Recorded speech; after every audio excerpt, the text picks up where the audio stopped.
ተፈጥሮ ምህረት የሚባል ነገር አሳይታ የማታውቅበት የተፈጥሮ ልጆች እንደ ጉድ የሚፋለሙበትና በህይወት መቆየት የድል ያህል የሚከበርበት ቦታ ነው። እዚህ የሚኖሩት ሌኦፓርድ የተሰኙት የነብር ዝርያዎች ልብን ቀጥ በሚያደርገው የደፈጣ አደናቸው ኃያልና ረፍት የለሽ በመሆናቸው እንዲሁም ጽኑና እስከ መጨረሻው ቅጽበት ድረስ ምን እርምጃ ሊወስዱ እንደሚችሉ የማይገመቱ በመሆናቸው ይታወቃሉ።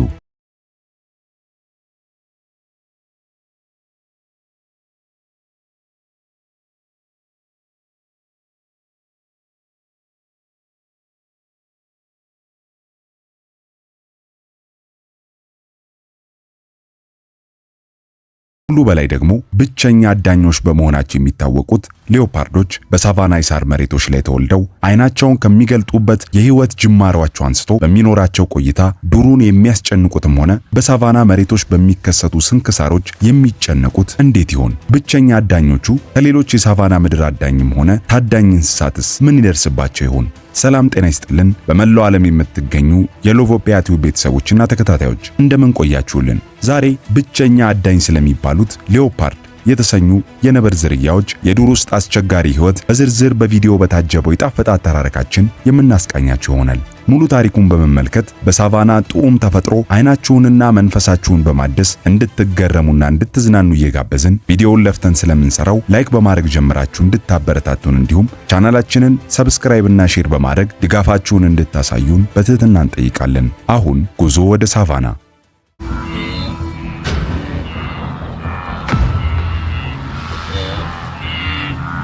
የአፍሪካው ሳቫና ውስጥ ከሚገኙ ግዙፍ የድመት ዝርያዎች መካከል በአደገኝነታቸው ቁጥር 1 ላይ ከሚጠቀሱት ተርታ ሌኦፓርዶች አንዱ ናቸው። የሚኖሩትም የምታቃጥለዋ ፀሐይ በምትለበልበው ደረቅና በወርቃማ ሳሮች የተሞላው የተንጣለለ ውብ ምድር ላይ ነው። ምንም እንኳን አካባቢው ውብ ቢሆንም ሰላማዊ ግን አይደለም። ከዚህ ይልቅ ለኑሮ ፈታኝና ለተለያዩ እንስሳ መንጋዎች ደግሞ የህይወት ወይም የሞት ሽረት ትግል የሚደረግባቸው ጉዞዎች የሚካሄዱበት ስፍራ ነው። ከ12 ሚሊዮን ኪሎ ሜትር ስኩዌር በላይ ስፋት ያለው የአፍሪካው ሳቫና በውስጡ የተለያዩ የየራሳቸው ልዩ ገጽታ ያላቸው ጥብቅ ደኖችን ይዟል።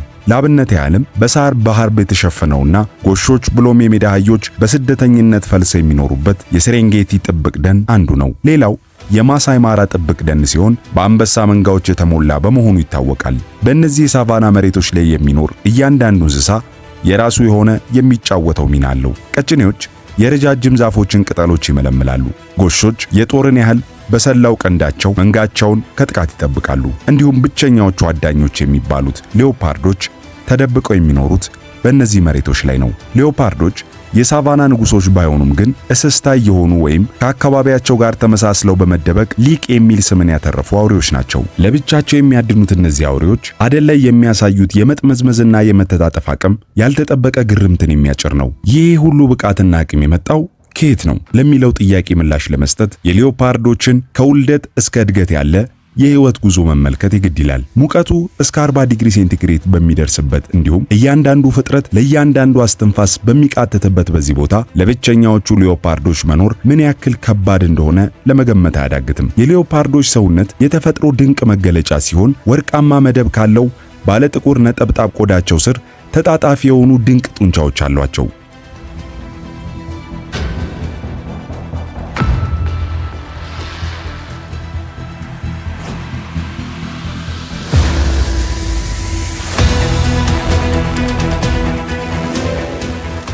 ወንዶቹ እስከ 80 ኪሎ ግራም ድረስ የሚመዝኑ ሲሆን ሴቶቹ ደግሞ እስከ 60 ኪሎ ድረስ ይመዝናሉ። እንዲሁም ሰውነታቸው ወደ ጎን ያለው ርዝመት ከ1.3 እስከ 1.9 ሜትር የሚደርስ ሲሆን ጭራቸው ለብቻው እስከ 1.1 ሜትር ይሆናል። ይህ አፈጣጠራቸውም ፍጥነት እንዲኖራቸውና በግርማ ሞገስ የተሞላ እንቅስቃሴ እንዲያደርጉ ያስችላቸዋል። ረጅሙ ጭራቸው ሚዛናቸውን እንዲጠብቁ የሚረዳቸው በመሆኑ እስከ 6 ሜትር የሚረዝሙ የግራር ዛፎች ላይ በቀላሉ መውጣት ይችላሉ።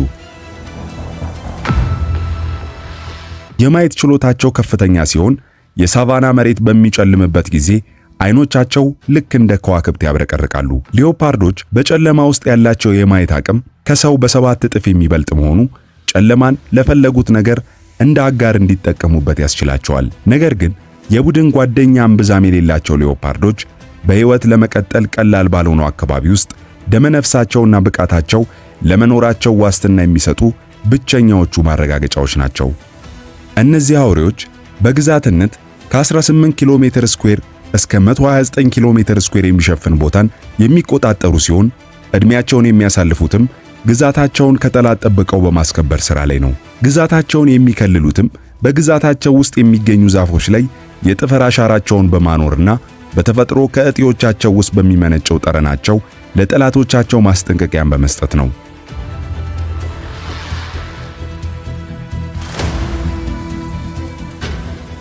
ፀሐይዋ ቃጠሎዋን ሳቫና ላይ በምትለቅበት የቀኑ ክፍለ ጊዜ ሌኦፓርዶች ጉልበታቸውን ለመቆጠብ ጥላን ከፈለጉ በኋላ በማረፍ በሹክሹክታ ድምፅ የሚነፍሰውን ነፋስ እያጣጣሙ ጊዜያቸውን ያሳልፋሉ። በመሆኑም ብርሃኑ አልፎ በጽልመት ሲተካ ይህ ቦታ ያለው ገጽታ ሙሉ ለሙሉ ይቀየራል። ጸጥታ የሚነግስ ሲሆን ሌኦፓርዶች ሆነ ብለው ምንም አይነት ኮቴ ሳያሰሙ በረጃጅሞቹ ዛፎች መካከል ልክ እንደማይታየው ስስ ንፋስ ይንቀሳቀሳሉ። እያንዳንዷ እርምጃና ትንፋሽ በሞት ላለመወሰድ የምትደረግ ደመነፍሳዊ ትግል ናት።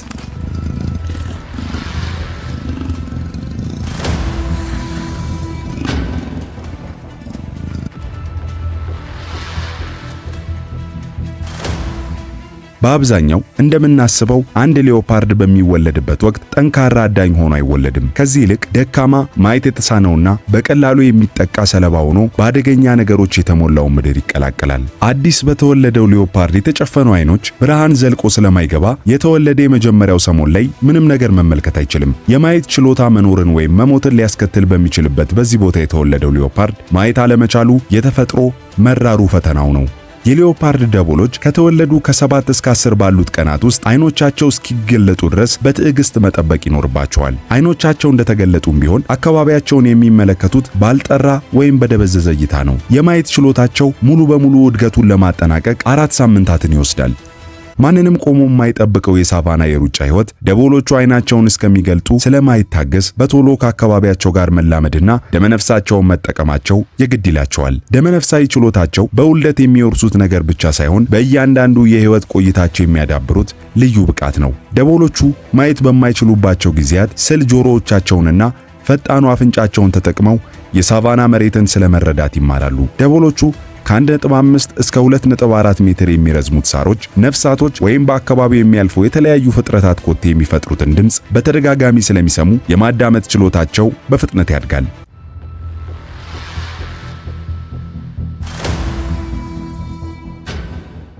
ደቦሎቹ ለመጀመሪያ ጊዜ አይኖቻቸውን ሲገልጡ የማይረሳ የብርሃን ጎርፍ የሚደርሳቸው ሲሆን በቀለማት እንዲሁም በእንቅስቃሴ የተሞላውን አደገኛ ስፍራ ይመለከቱታል።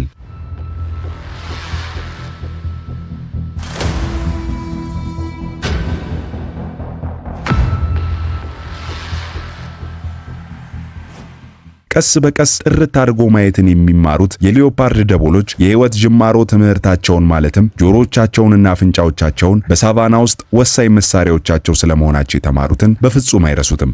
ደም ጥመኛዎቹና ርኅራኄ የለሾቹ ጅቦች ለወደፊቱ ተቀናቃኞቻቸው የሚሆኑትን ደቦሎች ካገኟቸው በቀላሉ ምሕረት አያደርጉላቸውም። ደቦሎቹ የተማሩት ብቃት ብቻውን በቂ አይደለም። ደቦሉ መጠኑ ትንሽ ብሎም አቅሙ ደካማ በመሆኑ በተጠቀጠቀው የዛፍ ቅርንጫፍ ውስጥ ገብቶ ይቀረቀራል። በዚህ ጊዜ እናቱ ችግር ውስጥ የገባውን ደቦሏን ወደ መሬት ወድቆ የጅቡ ሲሳይ እንዳይሆን ለማድረግ ሁሉንም ነገሯን አደጋ ውስጥ ጥላ የማዳን እርምጃ መውሰዷን ትጀምራለች።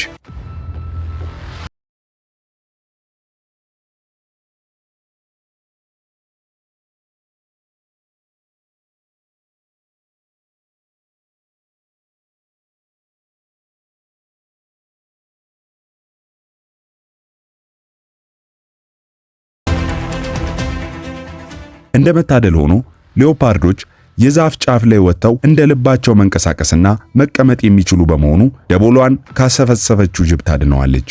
ደቦሎቹ ቀስ በቀስ አድገው አዳኝ ብቻ ሳይሆን በተፈጥሮ መሪር ትምህርቶች የላቁ የጽናት ምልክቶችም ይሆናሉ። እያንዳንዱ ድምፅና ጠረን በሕይወት መቀጠልና አለመቀጠላቸውን የሚወስንላቸው ውስብስብ እንቆቅልሽ መሆኑን የሳቫና የሰላ ደመነፍሳዊ ትምህርት አስገንዝቧቸዋል።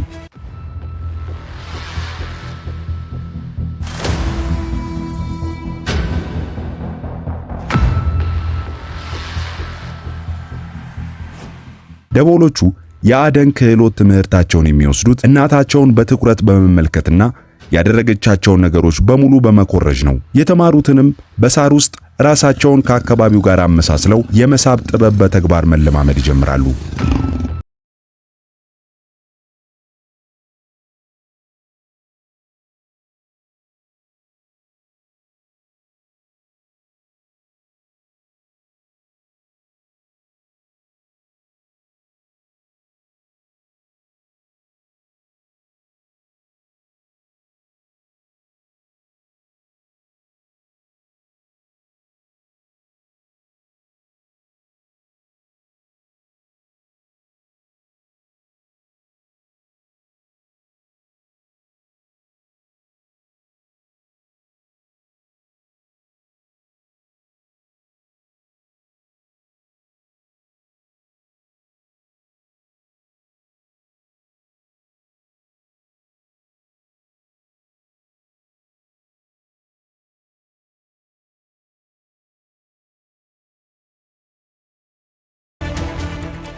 በአካባቢው ሳቫና ውስጥ የሚወለድ የትኛውም ሊዮፓርድ የመጀመሪያው እርምጃው የማያቋርጥ ትምህርት መቅሰም ነው። ደቦሎቹ እድሜያቸው ከ2 እስከ 3 ወር ባለው ውስጥ በሚሆንበት ጊዜ ከእናታቸው ጋር ተጣብቀው የሚኖሩ ደካማ ፍጥረቶች መሆናቸው ያበቃል። ከዚህ ይልቅ የልምምድ አደን እንቅስቃሴዎችን ከእናታቸው ጋር በመጫወት ይጀምራሉ።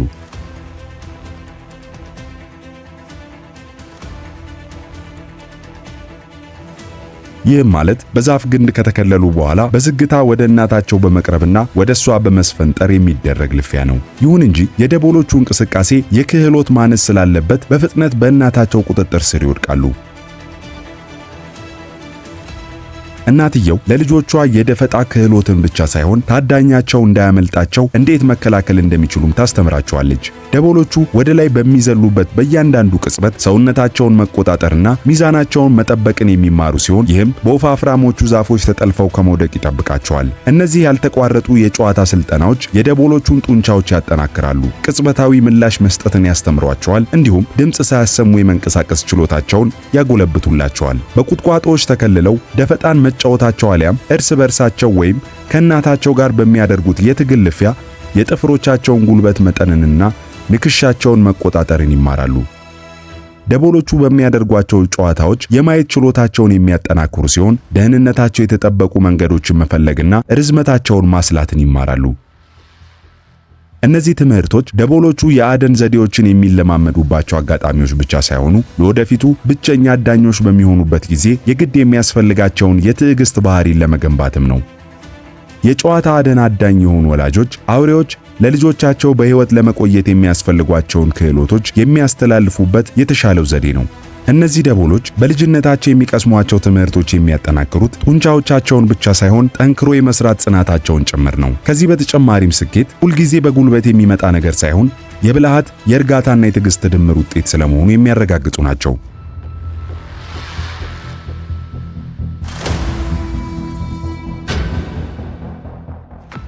በሳቫና ውስጥ የሚገኙት ዛፎች ቅርንጫፎች ከመጠለያነታቸው በዘለለ ደቦሎቹ ድክመታቸውን ወደ ጥንካሬ መቀየርን የሚማሩባቸው የመኖሪያ ክፍሎችም ጭምር ናቸው። ደቦሎቹ ከቅርንጫፎቹ ላይ ወደ ታች ሲወድቁ ተመልሰው ወደ ላይ መውጣታቸው የሳቫና መሬት በፍጹም የማይረሳቸው አዳኞች እንዲሆኑ ያስችላቸዋል። ደቦሎቹ በሳቫና ውስጥ በሕይወት ለመቀጠል ካላቸው ፍጥነትም ሆነ ጥንካሬ በላይ በዋነኝነት የሚረዳቸው ወሳኝ መሳሪያ ዛፍ ላይ የመውጣት ችሎታቸው ነው። ለየት ያለው የሊዮፓርዶች ዛፍ ላይ የመውጣት ችሎታ ዛፎች ላይ አደንን ለመከወን የሚያስችላቸው ከመሆኑም በዘለለ ለፍተው ያደኑትን ምግብ ከተቀናቃኝ አዳኝ እንስሳት ለማሸሽ ያስችላቸዋል። በሹል ጥፍሮቻቸው የዛፉን ግንድ ቆንጥጠው በመያዝና ባልዳበሩት ጡንቻዎቻቸው እረፍት የለሽ ትግልን በማድረግ ከ1.5 እስከ 3 ሜትር ከፍታ ባላቸው አጫጭር ዛፎች ወደ ላይ መውጣትን ከልጅነታቸው ጀምሮ ይለማመዳሉ። በእያንዳንዱ ወደ ላይ የመውጣት ሙከራቸውም ላለመውደቅ ሚዛናቸውን እንዴት መጠበቅ እንዳለባቸው እንዲሁም ጡንቻዎቻቸውን መቆጣጠር ስለሚችሉበት መንገድ ይማራሉ።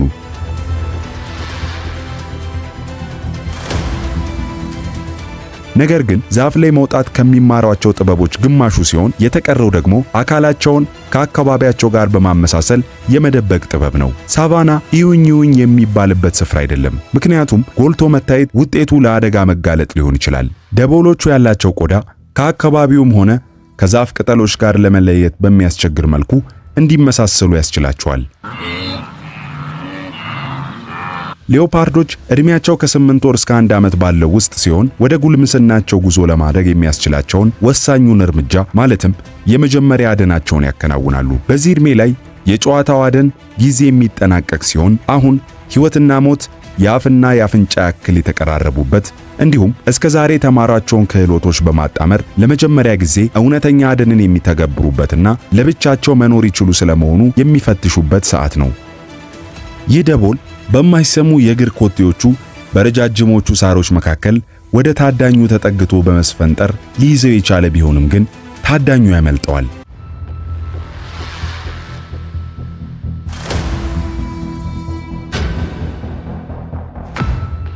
ይህም ምንም ነገር በቀላሉ በሳቫና መሬት ላይ ሊገኝ እንደማይችል የሚያረጋግጥ ነው። ለወጣቱ ሌኦፓርድም የመጀመሪያ ያልተሳካ አደኑ መሪር ትምህርትን የሚሰጥ ነው። ችግሩ የአደኑ አለመሳካት ብቻ ሳይሆን ሌኦፓርዱ ማጣት የሌለበትን ውድ ጉልበቱን ማባከኑም ነው።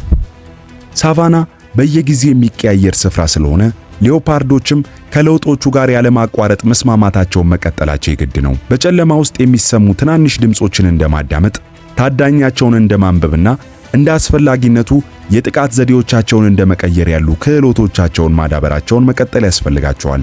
ምክንያቱም ታላቅነት ከአንድ ትምህርት የሚገኝ ነገር ሳይሆን በመቶዎች ብሎም በሺዎች ከሚቆጠሩ ሙከራዎችና መሳሳቶች በኋላ የሚመጣ በመሆኑ ነው።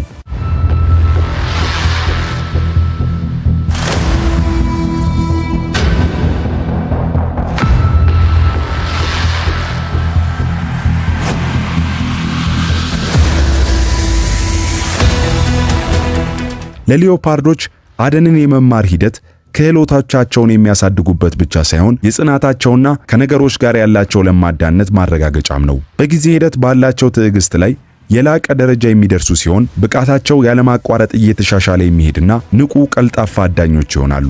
እያንዳንዱ ያልተሳካ አደናቸው ለመማርና እድገት ለማድረግ አጋጣሚውን የሚሰጣቸው ከመሆኑም በተጨማሪ የሳቫና መሬት ላዘጋጀላቸው ተፈጥሯዊ ፈተና ቀድመው ዝግጁዎች እንዲሆኑ ያደርጋቸዋል። ዝናብ የሌለበት ደረቅ ወቅት ሲመጣ የሳቫና የደረቁ መሬቶች ይሰናጣጠቃሉ። ረጃጅሞቹ ወርቃማ ሳሮች በቀላሉ ተሰባብረው ይወድቃሉ። እንዲሁም ሁሉም የግራር ዛፎች ያለማቋረጥ ከምትለበልበው ፀሐይ ስር ላለመውደቅ ይታገላሉ። ይህ ስፍራ አሁን ላይ ያ የለመለመ የሳር ምድር ሳይሆን እያንዳንዱ ፍጥረት በሕይወት ለመቀጠል ሳይወድ በግዱ የሚፋለምበት የጦር ሜዳ ሆኗል። ደረቁ ወቅት ሕይወት ላለው ፍጥረት በጠቅላላ ይቅርታን የማያደርግ ጠላት ሲሆን በአካባቢው ላይ የሚገኘውን አብዛኛውን ውሃ እስከ መጨረሻዋ ጠብታ ድረስ በማድረቅ የውሃ ጉድጓዶቹ ወደ ረግራጋማ የጭቃ መሬትነት እንዲለወጡ ያደርጋቸዋል። የወንዞች መድረቅ ሕይወት ያላቸው ፍጥረታት በጠቅላላ ትኩረታቸውን በሳቫና ውስጥ ወደ ተቀሩት ጥቂት የውሃ ምንጮች እንዲያደርጉ ያስገድዳቸዋል። ዝሆኖች፣ የሜዳ አህዮችና ጎሾችም በመንጋ ሆነው የለመለመ ሳርን ውሃን ፍለጋ በርካታ ኪሎ ሜትሮችን ይሰደዳሉ። ነገር ግን ይህን አይነቱን ላለመሞት የሚደረግ ስደት ብቸኛዎቹ ሌኦፓርዶች ሊከውኑት ስለማይችሉ በርካታ ችግሮችን ይዞባቸው ከሚመጣው የድርቁ ወቅት ጋር ተላምደው ለመኖር ይገደዳሉ። ውሃ ከእንቁ የበለጠ እየተወደደ ሲመጣ በእንስሳቱ ዓለም የሚነግሰው ውጥረትም የዚያነው ያህል በየዕለቱ ይጨምራል። በድርቅ የተመታው መሬት በተፈጥሮ ሀብት የተሞላ ገነት መሆኑ ቀርቶ ፈጣሪንና መሰል የሆኑ ፍጥረታት ብቻ የሚኖሩበት የሕይወትና የሞት ፍጥጫ የነገሰበት ቀጠና ሆኗል። በርካታ አባላት ያሏቸው የጅብ መንጋዎች የቀረችውን ጥቂት ውሃ በበላይነት በመቆጣጠራቸው የተነሳ አካባቢውን በአደጋ የተሞላ እንዲሆን ያደርገዋል። ከፍተኛ የመዘንጠል ኃይል ያላቸው ጅቦች በአካባቢው ላይ ለቀረ ለየትኛውም ለሚያስፈልጋቸው ሀብት ለመፋለም ዝግጁዎች በመሆናቸው ብቸኛዎቹ ሌኦፓርዶች ከነዚህ ባላጋራዎቻቸው ርቀው መገኘት ይኖርባቸዋል። ሌኦፓርዶች ከሚያንዣበብባቸው አደጋ ራሳቸውን የሚጠብቁት እንዴት ይሆን? ሌኦፓርዶች እንደዚህ አይነት ወቅትን ለመሻገር በተፈጥሮ የተማሩ ናቸው። ሙቀቱ ሁሉንም ነገር ሲያደርቀው ሌኦፓርዶች ዝምታን መርጠው ከአካባቢያቸው ጋር እንደ ስስት በመመሳሰል ኑሯቸውን ይገፋሉ። በወርቃማ መደብ ላይ በተከተቡ ጥቋቁር ነጠብጣቦች የተሞላው ቆዳቸው ውብ ነገር ግን ለገዳይነታቸው አጋር ሲሆን በደረቁት ሳሮች መካከል ሳይታዩ እንዲደበቁ ያስችላቸዋል። በሳቫና መሬት ላይም በዝምታ የሚጓዙ ሲሆን እያንዳንዱ እርምጃቸው በጥንቃቄ የተሞላ ከመሆኑም በተጨማሪ የመሬቱን እያንዳንዱን የድምፅ ንዝረት በማዳመጥ ይረዱታል። ጥላቸው ሳይቀር በቁጥቋጦዎች መካከል እንደማይጨበጥ ስስ ጭስ ሆኖ ስለሚሰወር ሌኦፓርዶችን ለመያዝ መሞከር ከባድ ያደርገዋል። በእነዚህ መንገዶች ከሚያንዣብቡባቸው አደጋዎች ራሳቸውን ያሸሻሉ። ሌኦፓርዶች የአንበሳን የሚያህል ጥንካሬ ወይም የአቦሸማኔን ያህል ፍጥነት ስለሌላቸው በሕይወት ለመቆየት የሚጠቀሙት በጥበባቸው ነው። ስለዚህም አንድ ሌኦፓርድ ሁልጊዜ ፍልሚያ ማደኛን ማድረግ አስፈላጊ እንዳልሆነ በሚገባ ያውቃል። በዚህ የተነሳም ትኩረት የማይበዛባቸውን የውሃ ምንጮች ለማግኘት በርካታ ርቀትን የሚጓዙ ሲሆን ይህን በማድረጋቸው በጥም ቢፈተኑም ግን በሕይወት ለመቆየት በፍቃዳቸው የሚከፍሉት መስዋዕትነት ነው። አንድ ሌኦፓርድ ለአቅመ አደን ሲደርስ ወዲያውኑ እንደ ድኩላና የሜዳ ፍየል ያሉ ትላልቅ ታዳኞች ላይ ትኩረቱን አያደርግም።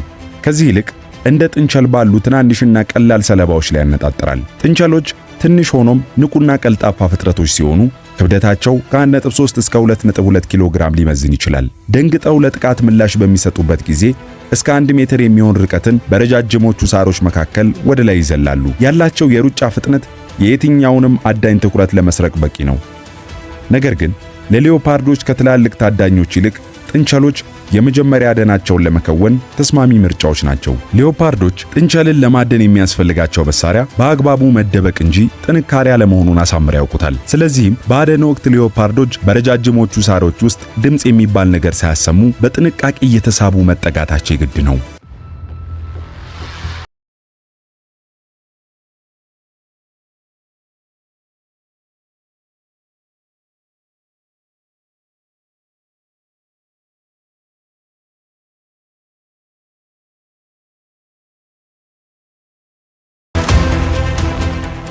ይሁን እንጂ አንድ የተሳሳተ እርምጃ ወይም በትክክል ያልተመተረ የመስፈንጠሪያ ርቀት ጥንቸሎች እየመጣባቸው ያለውን አደጋ እንዲረዱትና እምጥ ይግቡ ስምጥ ሳይታወቅ ከመቅጽበት ከእይታ እንዲሰወሩ ያደርጋቸዋል።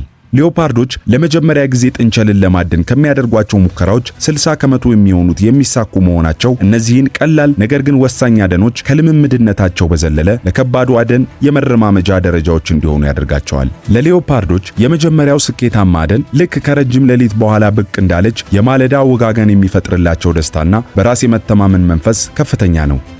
የሚያስገርመው እነዚህ አውሬዎች ከሙልጭልጭነታቸው የተነሳ ለመያዝ የሚከብዱትን እስከ 5 ኪሎ ግራም የሚመዝኑ ባርቤል የተሰኙ የዓሳ ዝርያዎችን አድነው መመገብ ይችላሉ።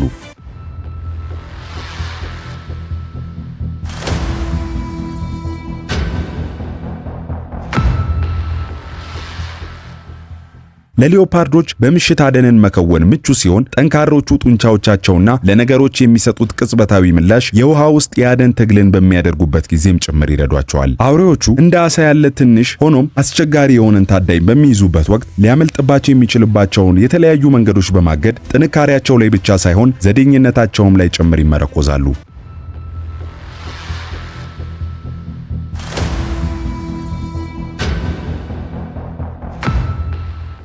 ከልጅነታቸው ጀምሮ ዛፍ ላይ የመውጣትን የሚማሩ ታዳኞቹ አንዳንድ ጊዜ ምግብን ፍለጋ ወደ ወፍ ጎጆዎችም ጎራ ብለው ያድናሉ።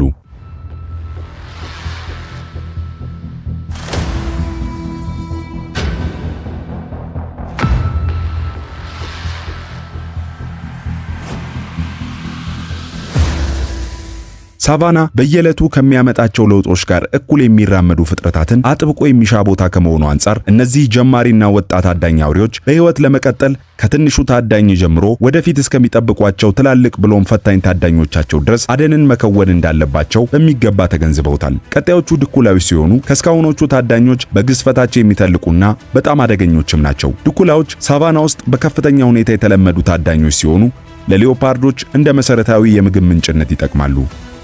ከ45 እስከ 72 ኪሎ ግራም ድረስ የሚመዝኑ ድኩላዎች እስከ 3 ሜትር የሚደርስ ከፍታን በመዝለል በፍጥነት መሮጥ የሚችሉ መሆናቸው እነሱን ማደን ቀላል ሥራ እንዳይሆን ያደርገዋል። ድኩላዎች በመንጋ ሆነው ሲንቀሳቀሱ እርስ በርሳቸው ለመጠባበቅ የሚያስችላቸውን ተንቀሳቃሽ ግድግዳ ሊባል የሚችል የመከላከያ ዘዴን በማጣመር ይፈጥራሉ።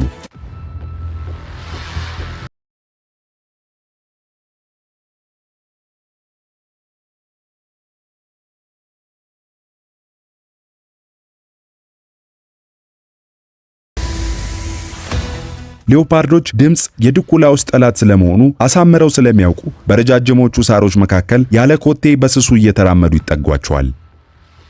ይህ የደፈጣ አደን ጥበብ ሲሆን ጨዋታው ጊዜን የመጠበቅና የትዕግስተኝነት ነው። አንድ ሌኦፓርድ የድኩናን አደን ለማሳካት እድሉ የተወሰነ ማለትም ከ30 እስከ 40 በመቶ ቢሆንም ግን የዚህ አደን አጋጣሚ ልዩና ውድ በመሆኑ ሌኦፓርዶች አንዱንም ቢሆን ሊያባክኑት አይፈልጉም። አንድን ድኩላ ለማደን ሌኦፓርዶች ክህሎቶቻቸውን እንከን የለሽ በሆነ መንገድ ማዋቀራቸው አስፈላጊ ነው። በዚህ አደን ወቅት ለሌኦፓርዶች ትዕግስት ቁልፉ ነገር ሲሆን ትክክለኛው ቅጽበት እስከሚደርስባት ሰዓት ድረስ እንቅስቃሴ አልባ ሆነው መጠበቅ ይኖርባቸዋል።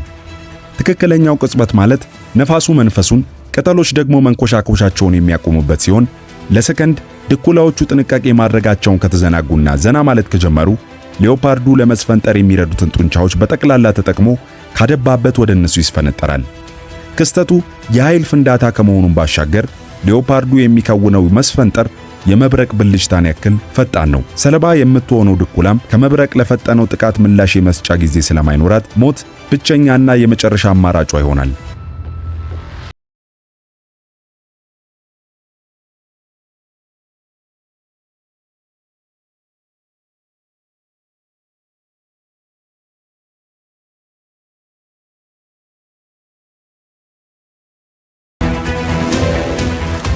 በመቀጠልም ሌኦፓርዱ የማይታመን ጥንካሬውን ተጠቅሞ ከባዱን ታዳኙን ደህንነቱ ወደ ተጠበቀ ቦታ ማለትም ከ300 ሜትር በላይ የሚሆን ርቀት እየጎተተው ከሄደ በኋላ ዛፍ ላይ ይዞት በመውጣት ይመግበዋል።